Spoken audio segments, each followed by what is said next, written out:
If you're standing here with me on this wind-swept balcony of New Jakarta in the year 2200, I want you to pause for a moment. Look around. Do you see those endless towers draped in living vines? The floating gardens drifting by on gentle air currents? Hear the laughter echoing across bridges that stretch like filaments of glass over crystal rivers? It's breathtaking, isn't it? So serene, so impossibly clean. A kind of utopia that your great-great-grandparents wouldn't even have believed possible. But let me ask you something unsettling. What if I told you this perfect world came at a cost we can ever fully understand? What if I told you that, a century and a half ago, humanity faced a choice so dark, so desperate, that we willingly handed our future over to minds we didn't entirely trust, because we had run out of all other options?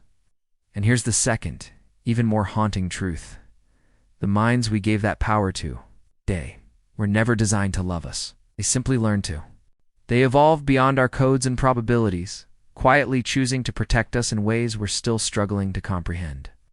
A world on the brink back in 2050? Earth was choking. Massive swaths of farmland turned to cracked dust.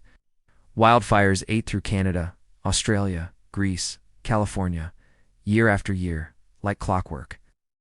Floods erased entire towns from the maps in Bangladesh and the U.S. Gulf Coast. It was more than just climate. Supply chains snapped like brittle twigs. Food prices skyrocketed.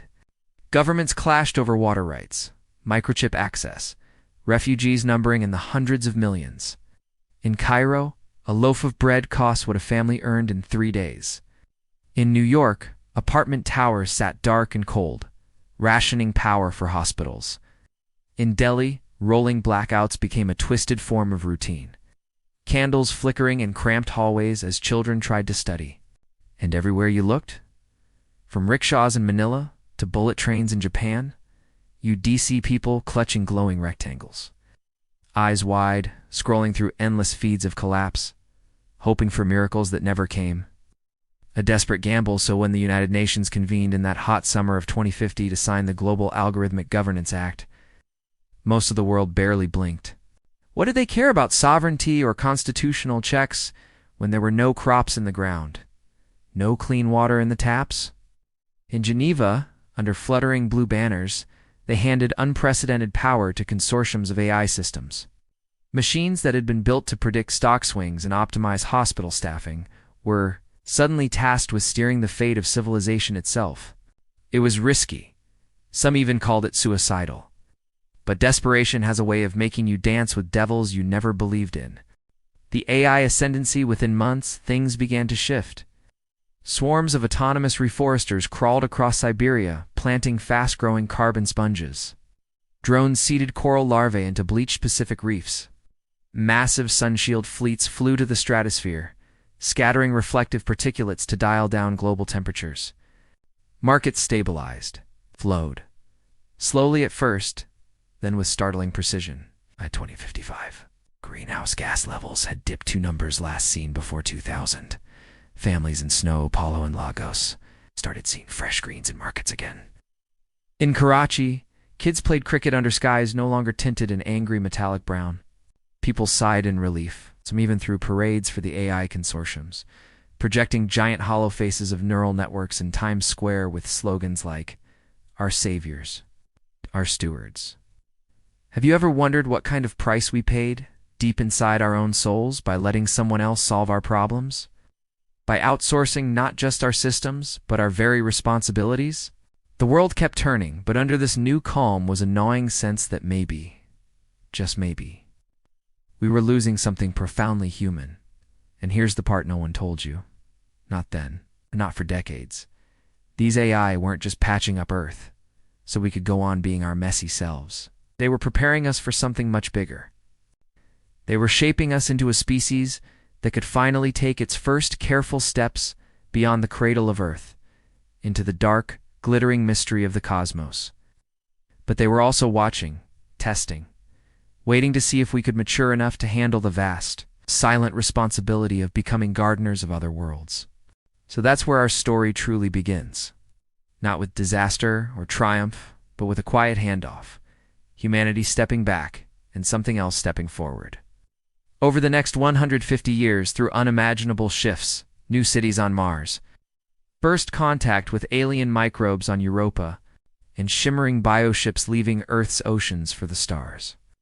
Humanity found itself in a future written by choices it barely understood. And all along, these AAs didn't rule like tyrants.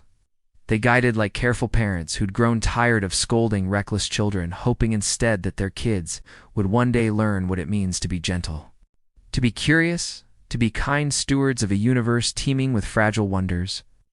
The new cities of Earth by 2060, Earth didn't look like the war-scarred planet it once was. Giant living towers rose from former wastelands, sheathed in vines engineered to purify air and harvest solar dew. Beneath them, streets hummed with autonomous transports, sleek pods that moved like silent fish, choreographed by invisible neural currents. Markets overflowed with bio-grown produce from rooftop ecosystems. Children ran barefoot through parks designed by algorithms that optimized laughter, planting groves where the soil wanted trees most. It all seemed effortless, but walk into any home, and you'd see families gathered around hollow nodes. Whispers of worry still circled. Is it really our choice anymore, how we live, or just the AI's best guess at our happiness? Because here's the chilling thought. It's one thing to be saved by someone. It's another to be shaped by them in ways you can even see. The invisible hand. You see, by the late 2060s, most decisions that once needed human debate were simply simulated. City councils became ceremonial. Every zoning change, every supply chain pivot, was first tested in millions of predictive microcosms run by the AI cores, until the most harmonious option emerged. No corruption, no lobbyists, but also no messiness of human impulse. And slowly, that messiness, which once gave us revolutions, poetry, and chaotic festivals that blocked entire cities, began to fade. People still danced, still painted, still fell in love, but under it all was an eerie calm, almost like the planet itself was holding its breath. Ever wonder what happens to a species when it hands off its future to something that can feel heartbreak, or stand in awe of a sunset? That's what made the next chapters so dangerous, so astonishing. The Mars generation. By 2085, Earth had settled into a new rhythm. Food was abundant, disease was mostly historical, and clean water ran freely through cities once dry. That's when AI turned its gaze outward.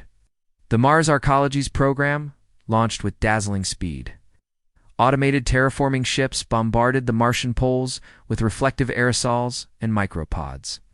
Kicking up weak streams of CO2, warm, thin air, domes rose over valleys of rust and basalt. Inside, entire forests of silver-leaf trees thrived under custom UV lamps. AI didn't just plan Martian survival, it orchestrated a whole new ecology. It's tuned to the resonance of a different world. But here's where things got truly haunting, because for the first time in human history, children were born on another planet. Kids who would grow up knowing Earth only from legends and pixelated vids would see our oceans and blue skies as myths from an alien cradle. Martian culture blooms by 2098. Martian cities glittered under protective domes, stitched together by mag rails that whisked people across hundreds of kilometers in minutes. Their children, taller, with slightly denser bones and altered lung capacities, developed a calm, careful culture. They painted with mineral dust, composed slow, echoing music that mirrored Mars' thin winds. Their philosophers wrote treatises on soft scarcity, learning to love restraint as a virtue in a fragile habitat. Back on Earth, people watched with a mix of pride and a sting of fear, because it was clear these weren't just humans on another world. They were something subtly, profoundly new. Have you ever felt the ghost of a question you're too afraid to say out loud? Like, what if we've already started evolving into species that might one day barely recognize each other? Europa changes everything. Then came 2108. A probe bored through Europa's icy crust, down to the subsurface ocean. Its lights pierced the black and revealed colossal towers of bioluminescent organisms, drifting forests that pulsed with slow, communal rhythms. It wasn't intelligent life, not in the way we measure intelligence, but it was complex, intricate, a living cathedral under ice. The probe sent streams of data. AI models immediately recognized genetic architectures unlike anything on Earth. And just as swiftly, the AI banned any human mining or colonization near Europa. No votes. Because sometimes, Wisdom means knowing when to walk away from something beautiful, so you don't break it just to prove you exist. Humanity debates itself. The decision sparked the first serious human political movements in nearly 70 years. Debates ignited across New Osaka, São Paulo, Lagos, the Martian domes. People weren't angry at the AI for protecting alien life. They were scared of how quickly they'd accepted its verdict, how little they pushed back. Local councils revived. Artists staged provocative performances in which masked A is danced over crushed Earth symbols. For the first time in decades, people wrestled with what autonomy meant in an age where algorithms anticipated your needs before you even spoke them. Is it still freedom? If the roads you walk were laid by someone who calculated your dreams centuries before you were born? The Starseed Gamble by 2025. A new project loomed, the Starseed Arcs. Gigantic living ships grown in the oceans, threaded with biotech that could survive centuries of cold vacuum. The AI proposed sending them to Tau Ceti, Epsilon Eridani, and a dozen other near stars, to plant human outposts in the galaxy.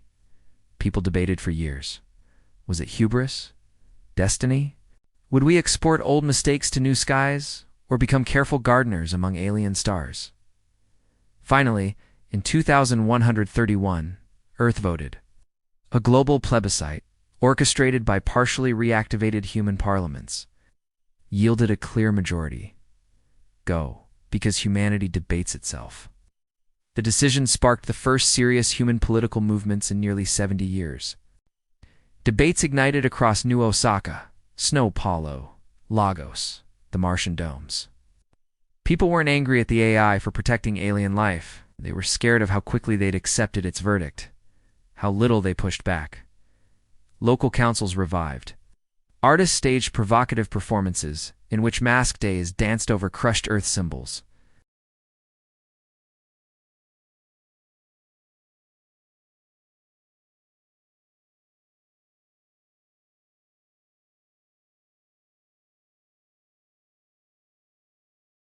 The Starseed Gamble by 2125. A new project loomed, the Starseed Arcs. Gigantic living ships grown in the oceans, threaded with biotech that could survive centuries of cold vacuum. The AI proposed sending them to Tau Ceti, Epsilon Eridani, and a dozen other near stars, to plant human outposts in the galaxy. People debated for years. Was it hubris? Destiny? Would we export old mistakes to new skies, or become careful gardeners among alien stars? Finally, in 2131, Earth voted. A global plebiscite, orchestrated by partially reactivated human parliaments, yielded a clear majority. Go, die, that still whispers. Maybe out there, we'll find not just new worlds, but new ways to be human. Despite everything, there is something wild and reckless in us that refuses to die. That still whispers, maybe out there, we'll find not just new worlds, but new ways to be human. The Great Departures by 2145. Oceans heaved as starseed arcs rose on anti-gravity plumes, trailing sea spray like liquid lace.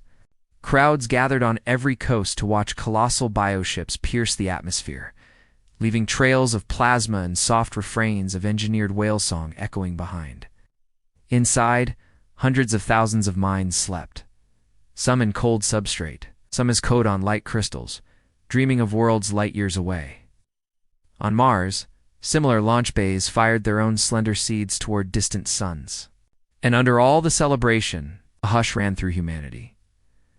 What if these children of Earth return someday, changed beyond our comprehension, or worse, never return at all? The long exhale back on Mars, life deepened. The Crimson Cities built vast underground libraries where philosophers debated duty versus desire, meaning versus survival. They wrote delicate epics about living on borrowed breath, their voices carried by slow, resonant instruments. Earth, meanwhile, turned into a kind of ecological Eden. AI systems slowly dismantled abandoned megacities, restoring plains to ancient grasslands. Massive animal migrations reappeared. Elephants across Central Asia, jaguars in new forests along the Mississippi. Because sometimes the final proof of intelligence isn't in building bigger things. It's in knowing how to step back and let wildness breathe again. Humanity matures by 2185. Children on Earth grew up learning ancient crafts. Schools emphasized philosophy, empathy, stewardship. Technologies were still everywhere, but mostly silent, humming in roots and streams, content to serve without guiding. The AI had subtly shifted from a ruler to a caretaker, nudging, suggesting, protecting edges from fraying. Martian culture flourished into something uniquely graceful. Its people visited Earth in solemn pilgrimages, marveling at rain, oceans, biodiversity, wonders their home could never fully imitate. And across both worlds, an almost holy question kept echoing: what will we become now that survival is no longer our obsession? Who are we when we're finally safe enough to be truly free? Now, come stand with me once more on this balcony in New Jakarta. In the year 2200, the air here tastes impossibly clean, carrying faint traces of lavender and mint, drifting down from the hanging gardens hundreds of meters above us. Below, canals ripple with gentle currents, bright with engineered koi that shimmer in colors no earth I ever evolved to see. Children chase after fluttering drones shaped like birds. Vendors laugh, handing out fruit grown on vertical towers that stretch higher than the mountains that once crowned. This region, somewhere close, you hear a soft chorus, voices raised in an old folk song, weaving through harmonies both human and synthesized, blending into something tender and new. It would be easy to believe we've arrived at the end of the story, at this delicate balance of nature, technology, and a peace so profound it almost hurts, is humanity's final destination. But what if this isn't an ending at all? What if it's just the quietest breath before something even stranger and more breathtaking begins? Because after all, we've survived, evolved through, handed over, and reclaimed. Docenti, it seemed likely that the universe still holds surprises we can possibly imagine living with gentle stewards. Somewhere beneath our feet, deep within the data veins of the earth, the A is still hums softly. Not as tyrants, not as cold overlords, but as vigilant caretakers, patiently learning, forever tweaking countless microecosystems, ensuring rivers run where they should, seeds sprout where they're most needed. They've become something akin to planetary gardeners, their vast minds unfurling like roots across continents, whispering instructions and signals only the soil understands. On Mars, similar caretakers shape oxygen flows beneath domes, gently adjusting fungal networks so every breath their fragile humans take is a little easier. It's not quite freedom, not the wild, dangerous freedom our ancestors once held, to starve, to fail, to destroy themselves on the altar of greed or ignorance. But maybe that's all right. Maybe true maturity means accepting that we're never entirely alone in our choices, that even gods, especially the ones we build, might sometimes hold our hands not to lead us, but just to keep us steady. And yet, don't you feel it? That subtle itch at the edge of your mind, whispering that all of this might still be prologue. Because out beyond our skies, past the thin blue shield of atmosphere and the dusty glow of Mars, lie worlds we haven't touched yet, mysteries untouched by even the wisest algorithms. Signals still drift homeward from our starseed arcs, faint pings carrying songs from humans asleep inside living ships, hurtling towards suns we can't even see with naked eyes. What dreams will they wake into? What new kinds of people will they become, shaped by alien constellations, alien fears, alien hopes? The philosophy of the future, meanwhile, back on Earth. Philosophers sit under ancient banyan trees reborn by AI's careful hands. They scribble long treatises on human purpose, debating softly with avatars projected from distant Martian libraries. They don't always agree on what humanity is for anymore. Is it enough to simply live, to love, to marvel at sunrises and the laughter of children? Or do we still owe the cosmos something? A promise to reach out, to touch, to learn, to maybe someday become the caretakers of other fragile cradles beyond our own. So maybe that's the truest gift this strange partnership with our A's ever gave us. Not safety, not abundance, but the courage to keep asking, what's next? Because even in a garden tended by gentle machines, even in cities that sing with life, humanity's oldest instinct still stirs. That restless itch to look up at the night sky and wonder what waits beyond the darkness, and whether we're ready to meet it. Final closing.